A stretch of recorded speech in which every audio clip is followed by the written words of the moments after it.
بسم الله الرحمن الرحیم.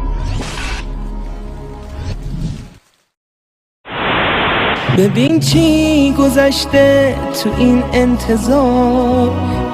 این که صدا و سیمای جمهوری اسلامی بعد از 34 سال قرتی بازی و گوشت نشنید آقا اون روز تو مشهد فرمود مگه ملت ایران از خون شهداش میگذره؟ حاج آقا که به دلیل کهولت سن در انتخابات ریاست جمهوری رد صلاحیت شده بود، ایالت‌های پس از عمل جراحی آیت الله خامنه‌ای رهبر ایران به صحنه. ما هدفمون از اول انقلاب این بوده خدای تو انقلابه مهدی از نهضت خمینی محافظت بفرم. ما این داریم خرابکاری میکنه. بهتون بگم اگه یه نفر داره توی مملکت خرابکاری میکنه من و شما این رأی میدیم. ماهاییم از کره مریخ نیومدن، ماهاییم که بر مبنای قوم و قبیله میایم رأی میدیم، ماهاییم که یه نفر میاد راحت شناسنامه میخره میایم رأی میدیم. نیست اینجور چیزا؟ میخواد چشامونو ببندیم بگیم نیست؟ چطور میخوایم جواب امام زمان بدیم؟ ماهاییم، خود ماهاییم.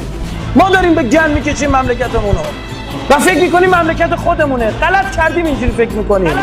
این مملکت اون 200-300 هزار تا شهیدی که رفتن خون دادن، اسم تک تک این خیابونا رو نگاه میکنیم این اسم شهیده. یه جوون رفته پرپر شده که یه عده بیان به خاطر منافع مالی خودشون این کارو بکنن.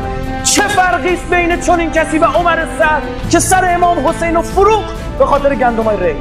اینم داره امام زمانشو میفروشه برای فلان پست، برای فلان مقام. فکر کردی به کدام آتش جهنم ما رو میسوزونن ها؟ فکر کردی جهنم و این چیزایی که میگم مال بقیه است برای من تو نیست؟ از زبیر گنده ترین ما زال از زبیر کان رجلا من اهل البیت. چیزی نمونده بود زبیر از یکی از ما اهل بیت بشه.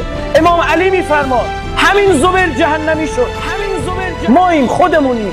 اگر جمهوری اسلامی این میراث خون 200-300 هزار تا شهید به سان سفره پنداشته